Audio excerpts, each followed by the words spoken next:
సుస్వాగతం. స్కంద పురాణంలో ఈరోజు మనం పార్వతీదేవి యొక్క తపస్సు ఏ రీతిగా సాగుతోంది, మరి ఆమె యొక్క తపస్సుకి ఎవరైనా అంతరాయం కల్పించారా, ఇంకా ఎటువంటి పరిణామాలు చోటు చేసుకున్నాయి ఇత్యాది విషయాలన్నీ కూడా మనం తెలుసుకుందాం.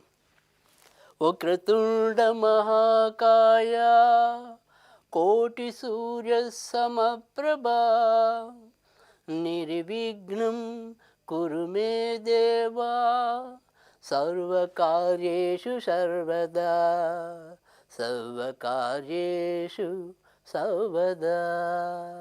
ఏదైతే ఇంతటి ముందు భాగంలో మనమంతా కూడా ఈ అరుణగిరి ప్రదక్షిణాలు, అరుణాచలేశ్వరుడి యొక్క మహత్యం, ఇటువంటివన్నీ కూడా మనం ఈ అరుణఖండంలో తెలుసుకుంటూ వస్తున్నాం. పార్వతీదేవి చేసిన ఒక పరాచక, అంటే ఏదైతే ఒక చిలిపి చేష్ట అనేది ఏదైతే ఉందో, శివుడికి తన యొక్క చేతులతో కళ్ళు మూసి కళ్ళకు గంతలు కట్టిన నేపథ్యంలో కేవలం ఒక క్షణం పాటులో ఎన్ని రకాలైన ప్రళయాలు, ఎన్ని రకాలైన జీవుల పతనాలు సంభవించాయో వాటన్నిటినీ కూడా దృష్టిలో పెట్టుకుని ఆమె తర్వాత తను మేలుకున్న వెంటనే, అంటే స్రోలోకి వచ్చింది, అయ్యో నేను చేసిన తప్పు అని ఒక స్రోలోకి రావడంతో, అయ్యో నేను నా వల్ల ఎన్ని ఇబ్బందులు తలెత్తాయి, దీనికి ఏదైనా సరే పశ్చాత్తాపం ఉండాలి అని చెప్పి మదన పడితే, బాధపడితే, అప్పుడు శివుడు ఆమెని తొలుత కంపా తీరం దగ్గర, తర్వాత మరి అరుణాచలం దగ్గర తపస్సు చేసుకోమంటాం. ఈ అరుణాచలేశ్వరుని యొక్క తపస్సుకి ముందు గౌతముడి యొక్క ఆశ్రమానికి చేరుకుని ఆయన యొక్క ఉపదేశాన్ని పొంది ఆ తర్వాత తపస్సు చేసుకోమని సెలవివ్వటం అనేది జరుగుతుంది. ఈ నేపథ్యంలో మనం చాలా చక్కటి సవివరంగా ఈ అరుణగిరి యొక్క మహత్యాన్ని తెలుసుకుని ఉన్నాం. ప్రదక్షిణాలు ఎలా చేయాలనేది తెలుసుకున్నాం. ప్రదక్షిణాలు చేయటం వల్ల ఎవరు ఎంతగా మరి లాభపడ్డారో, మోక్షానికి అర్హులయ్యారో, ఇలాంటివన్నీ కూడా మనం తెలుసుకున్నాం కదా. సరే, మొత్తం అంతా కూడా అయిపోయింది. ఇంకా పార్వతీదేవి చివరి అంకంలోకి ప్రవేశించింది. అంటే ఇక తపస్సుకి తను ఉద్యుక్తురాలు అవటం, ఆ తపస్సు చేసుకుంటూ రావటం అనేది జరుగుతుంది. అయితే ఏదైతే తపస్సు చేసుకోవాలని కోరుకుందో, ఆ కోరుకునే ముందు దాన్ని ఏం చేస్తుందంటే కనుక, ఏదైతే తపస్సు చేసుకునే ప్రాంతం చుట్టూ కూడా ఒక నలుగురు బ్రాహ్మణుల్ని నాలుగు వైపులా కాపలాగా ఉంచటం, తర్వాత తన యొక్క చెలికత్తెలు ఎవరైతే ఉంటారో నిగమ ఆగమ అనుష్ఠాలతో శోభించుతూ మరి వాళ్ళందరినీ కూడా మరి అక్కడ కాపలాగా పెట్టడం, ఎవరు ప్రవేశించకుండా చూడటం అనేది కూడా ఆ పార్వతీదేవి చేయటం అనేది జరుగుతుంది. సరే, పార్వతీదేవి చక్కగా తపస్సు చేసుకుంటుంది. చాలదా శివ పూజ చాలదా, చాలదా శివ పూజ చాలదా, అడుగడుగునా నీ తపము చాలదా, చాలదా శివ పూజ చాలదా, అడుగడుగునా తపము చాలదా అని అడుగడుగున అనుక్షణం కూడా శివుడి యొక్క తపంలో నిమగ్నురాలై ఉంది. సరే, ఈవిడ తపస్సు ఇలా సాగుతూ ఉండగా మరి మరొక వైపు మహిషాసురుడు అని ఒక శివుడి యొక్క వరాల ద్వారా హెచ్చరిల్లుతున్న ఒక అసురుడు, ఆయనే మహిషాసురుడు. ఆ మహిషాసురుడు ఇటు భూలోకవాసుల్ని, స్వర్గలోకవాసుల్ని, వివిధ లోకాల వాసులందరినీ కూడా అనేక రకాలుగా మరి అసురులందరూ కూడా ఎప్పట్లాగే ఎలాగైతే ఎటువంటి దుష్కార్యాలని అవలంబిస్తారో అదే రీతిలో ఆ యొక్క దుష్కార్యాలన్నింటినీ కూడా అవలంబించుతూ ఉండటం అనేది జరుగుతుంది. వారితో అనేక రకాలైన బాధలు పడుతూ ఉంటారు. ఏం చేయాలో అర్థం కాదు. రోజు రోజుకి ఆ మహిషాసురుడి యొక్క ఆగడాలన్నీ కూడా శృతిమించిపోవటం అనేది జరుగుతుంది.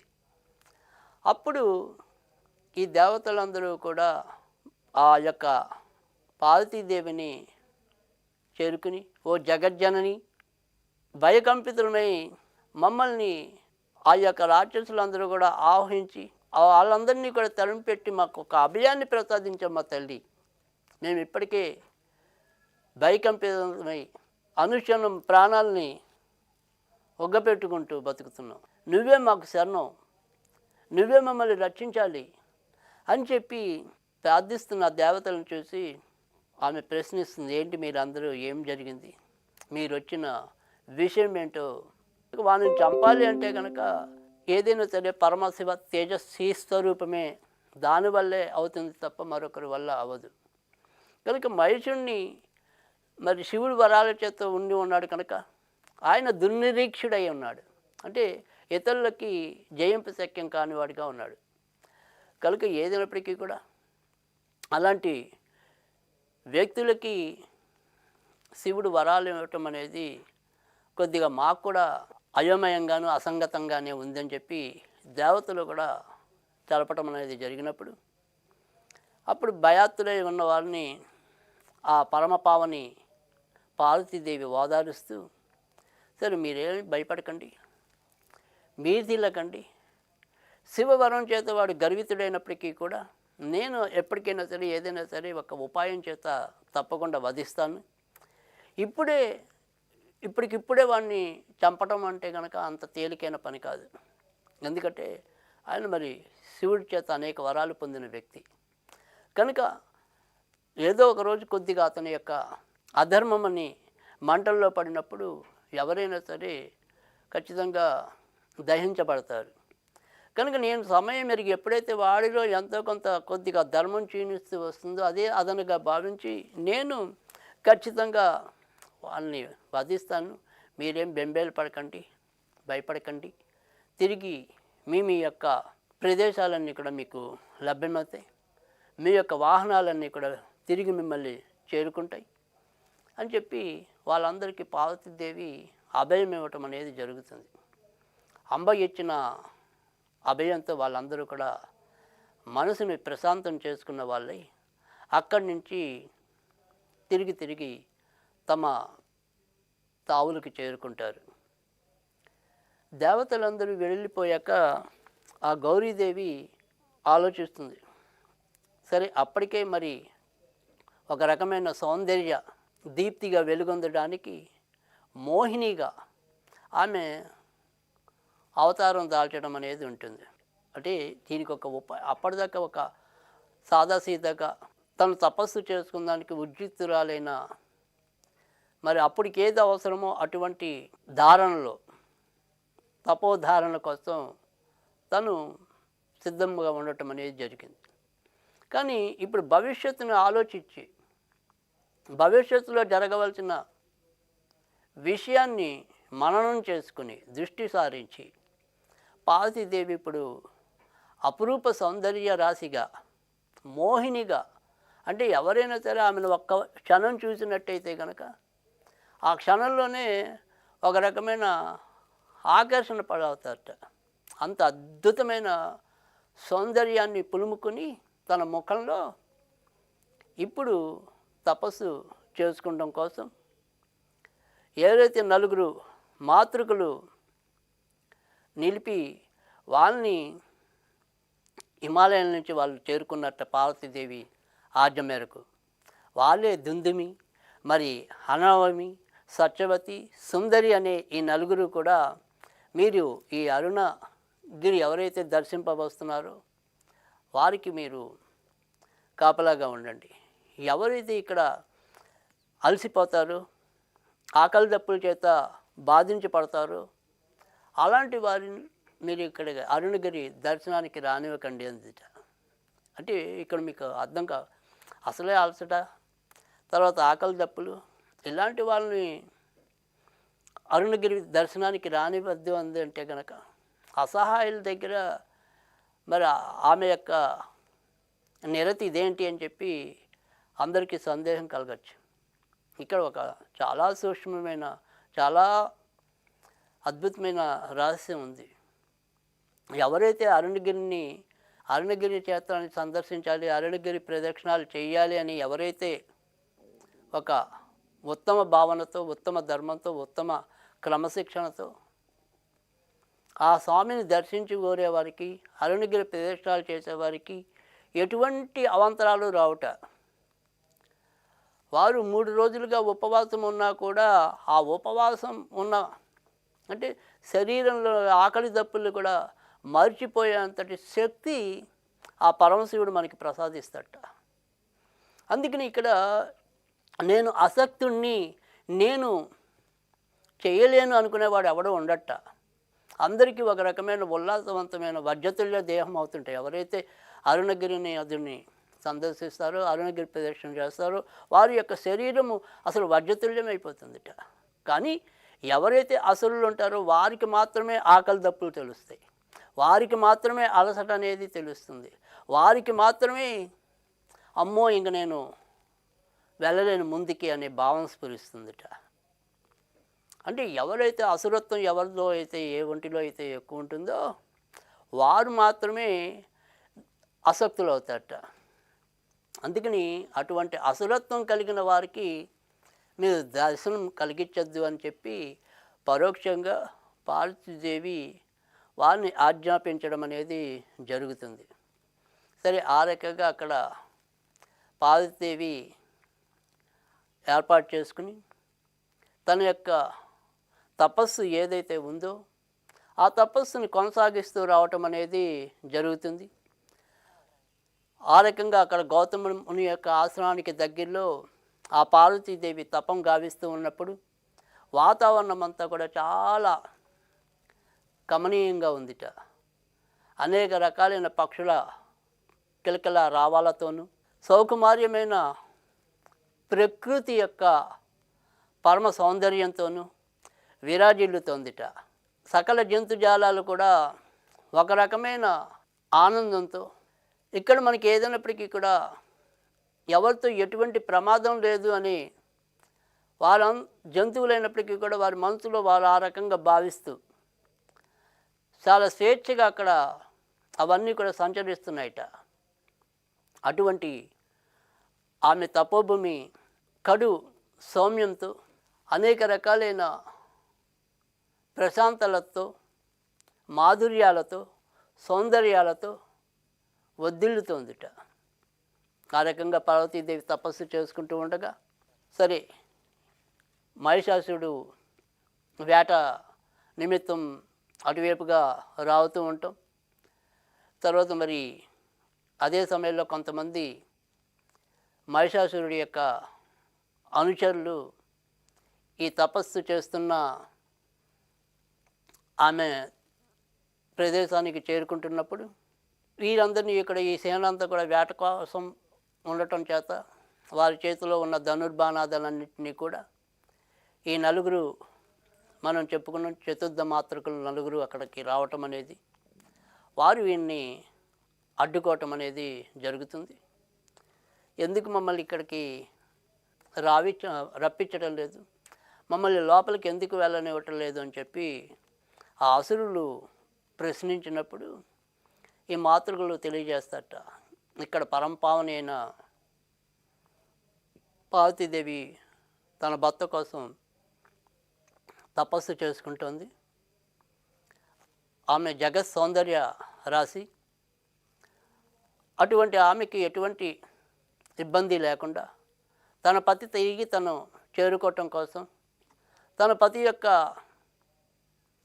సేవలో మురిసిపోవటం కోసం అమితమైన కఠోరమైన తపస్సు ఇక్కడ తను చేసుకుంటుంది అని చెప్పి, కనుక మీరందరూ కూడా ఆమెకి అంతరాయం కలిగించకుండా ఇక్కడి నుంచి వెళ్ళిపోండి అని చెప్పి వాళ్ళందరికీ కూడా తెలియజేయటం అనేది జరుగుతుంది. అయితే సహజసిద్ధంగా మనలో ఉండే ఏదైతే ఆసక్తి అంటే మనకి జనరల్గా చెయ్యొద్దన్నదే ఆనాటి కాలం నుంచి ఈనాటి కాలం వరకు కూడా మనం ఏదైతే వద్దు అంటూ ఉంటామో దాని మీద మన మనసు మరింత ఎక్కువగా కేంద్రీకృతం అవటం ఉండటం అనేది మనలో చాలామందికి ఎదురయ్యే అనుభవమే. అదే రీతిలో ఇక్కడ వద్దు, మీరు అంతరాయం కలిగించొద్దు, ఈ తావుల్లోకి రావద్దు అని చెప్పినప్పుడు అసలు ఆవిడ ఏ రకంగా తపస్సు చేసుకుంటోంది, ఆవిడ ఏ రకంగా ఇక్కడ ఉత్తేజితురాలై ఆసీనురాలై ఉందో చూడాలి అనే ఒక ఆలోచనతో ఈ సైనికులు వివిధ పక్షుల రూపాన్ని ధరించి క్రమంగా అక్కడ ఉండే చెట్ల మీదకి చేరుకున్నట్ట. అక్కడ వాళ్ళందరికీ కూడా అకుంఠిత దీక్షతో తపస్సు చేసుకుంటున్న ఆ భవానీదేవి సాక్షాత్కరించిందిట.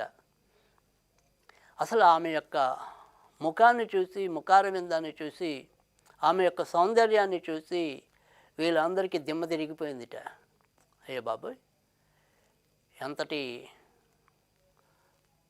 సౌందర్య రాశి! అబ్బబ్బబ్బబ్బా, అసలు ఇలాంటి అందాన్ని మనం ఇంతకు ముందు ఎప్పుడైనా చూసి ఉన్నామా? చాలా అద్భుతంగా ఉంది. కనుక ఇది ఏదైనప్పటికీ కూడా మన యొక్క ప్రభువుకి తెలియజేయాలి. ఎందుకంటే ఇలాంటి స్త్రీమూర్తి ఎవరైతే ఉందో, ఇలాంటి సౌందర్య రాశి ఎవరైతే ఉన్నారో, అలాంటి వారు ఇక్కడ ఇలా తపస్సు చేసుకుంటూ పడి ఉండటం వల్ల ప్రయోజనం ఏమి ఉండదు. అమిత బల సంపన్నుడు, అమిత శక్తి సంపన్నుడు, మరి ఎవరికి కూడా ఓడింప శక్యం కానివాడు అయిన తన ప్రభువుని ఈ విషయం వెంటనే వెళ్ళి తెలియజేయాలి. ఎందుకంటే ఆయనకి మాత్రమే ఇవి సరిపోతుంది.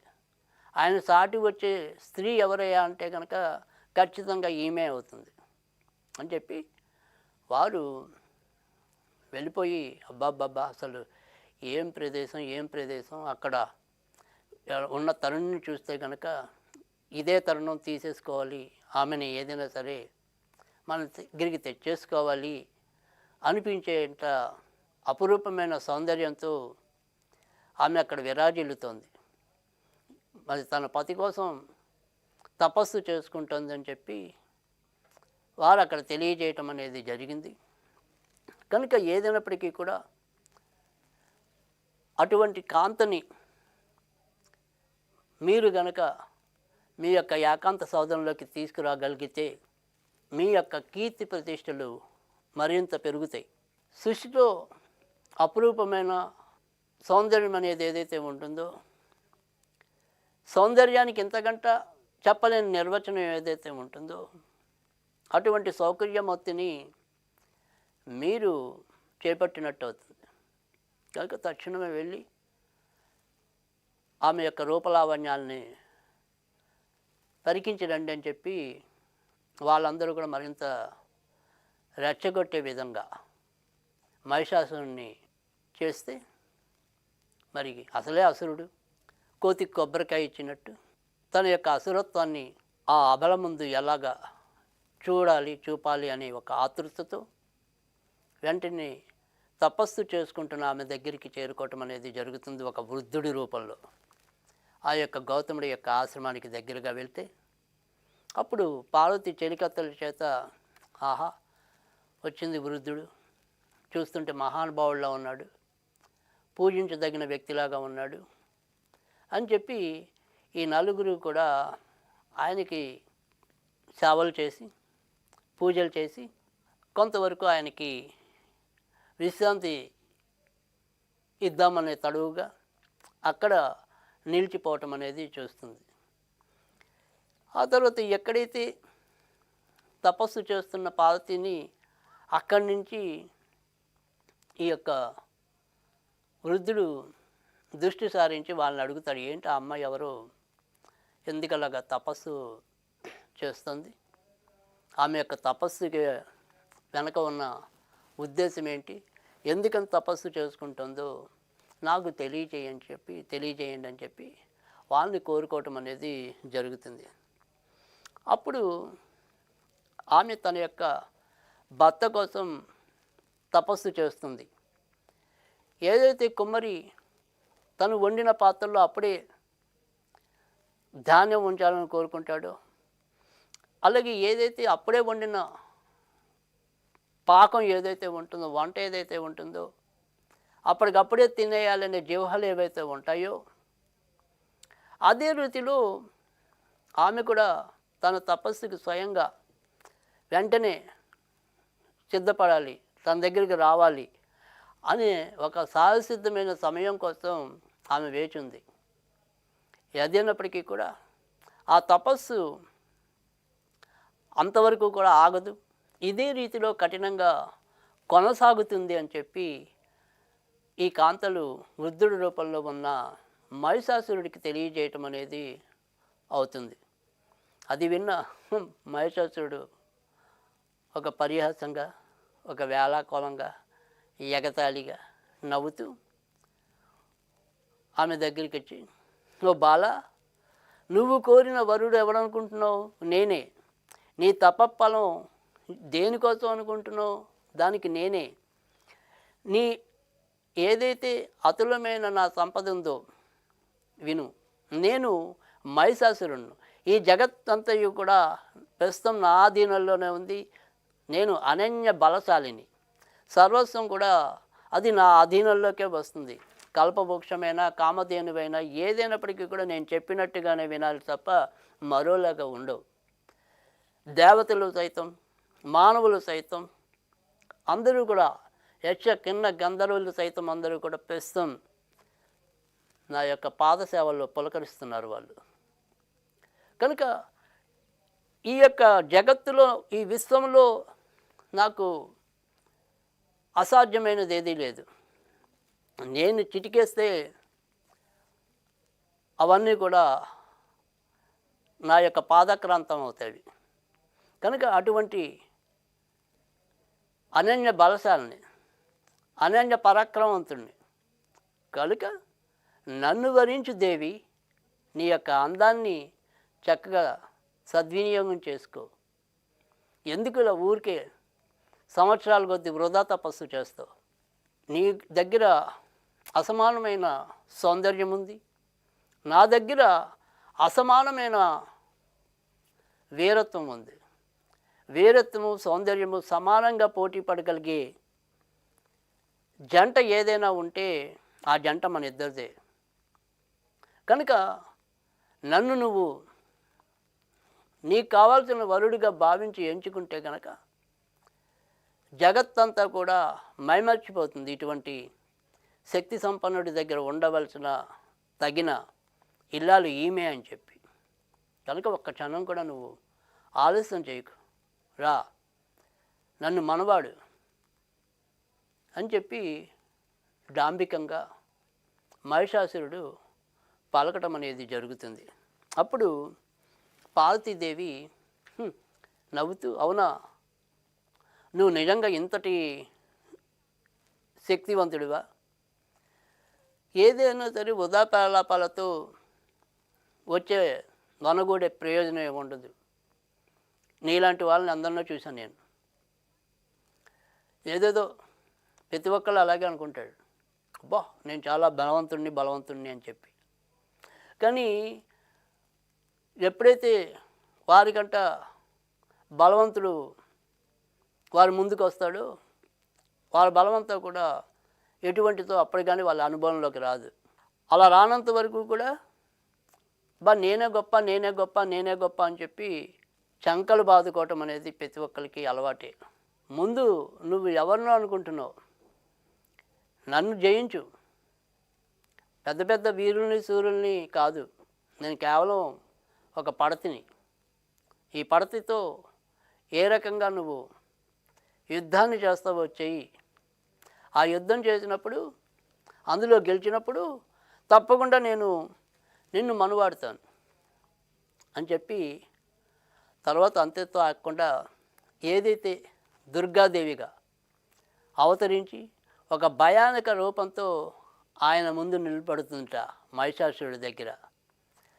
తర్వాత తన యొక్క ఏదైతే అస్త్రాలు ఉన్నాయో అస్త్రాలన్నింటిలో కూడా వివిధ ఆయుధాలని అలంకరించుకొని ఒక ఉగ్ర రూపంతో ఆ మహిషాసురుడు ముందు నిలబడుతుంట. అప్పుడు మహిషాసురుడు కూడా తన సహజసిద్ధమైన అప్పటిదాకా వృద్ధుడి రూపం నుంచి బయటకు వచ్చి వెంటనే తన సహజసిద్ధమైన మహిషాసురుడి రూపం అనేది ఏదైతే ఉంటుందో తన కొమ్ములతో ఆమెను తరిమివేయ చేయడానికి కొమ్ములు నూరిస్తాడట.